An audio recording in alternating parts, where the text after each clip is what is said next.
Hola a todos y sean bienvenidos a esta nueva edición de Talking Culture, a worldwide conversation about arts, una nueva franja organizada por Idartes Internacional, una ventana al mundo, y por la emisora pública Radiónica. Hoy queremos presentarles a Nelson Chia, director teatral, actor y dramaturgo, quien también es director artístico y cofundador de la compañía 9 Years Theatre en Singapur.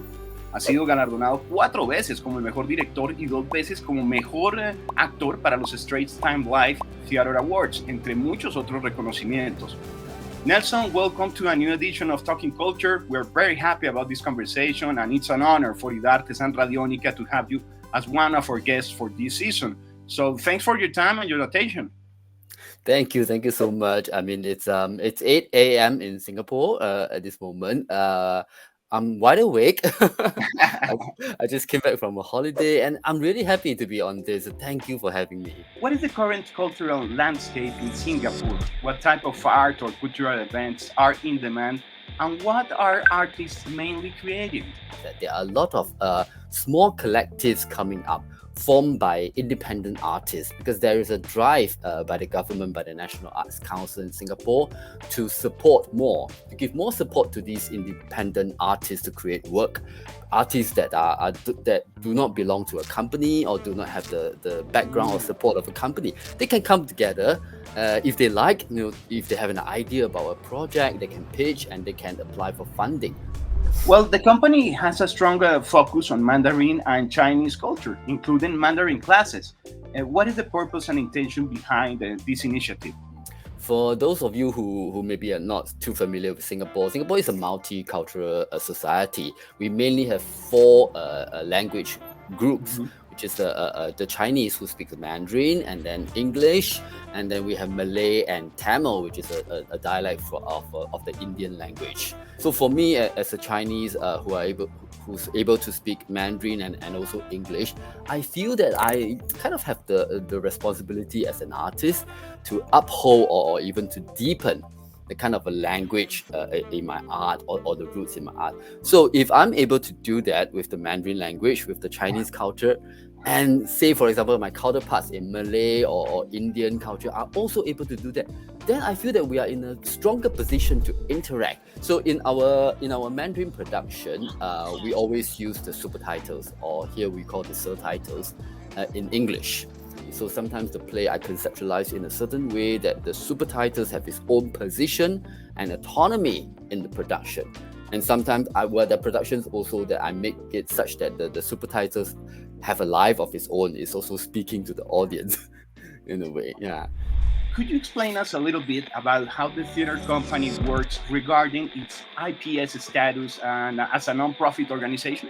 IPC, which is the Institute of Public Character, and our charity status, we are able to attract more donors because with that status, we are able to offer these donors tax deduction. Yeah. Tax deduction up to like from 200 to 300% depending on the government policy. So it's a kind of a win-win situation for the 3 entities: the artists, the donors, as well as the government.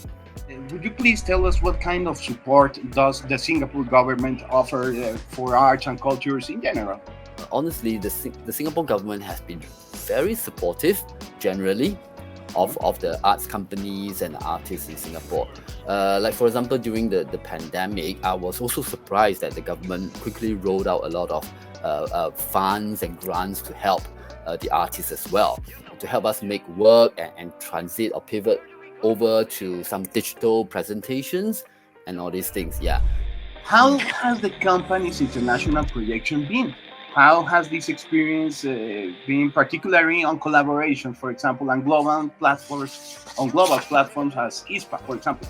To sort of go into the market in Europe or in America, whether North or South America, there is still a challenge because to pitch to them or a kind of a work solely in the Mandarin language, sometimes programmers or presenters, they are not so readily ready to present such a program.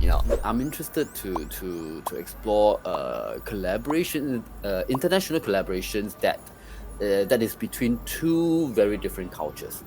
I feel the kind of a collision, the healthy collision of cultures on stage, it is what makes it interesting, because I feel that sometimes around the world we talk too much, but we listen too little.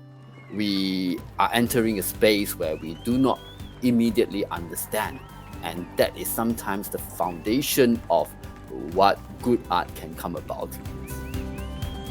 Thank you very much for your time. This has been a great conversation. Is there anything that you would like to share with our audiences right now? Something that we're missing and you believe is relevant in order to strengthen all these networks we're doing with Colombia and Singapore, for example, in this moment with artists? Yeah. Well, I'll just like to say that this is such a rare opportunity. I mean, to be speaking to you over this, to be interacting with counterparts in Colombia and all those things. Yeah, I mean, we are like very far apart on the map. Yeah.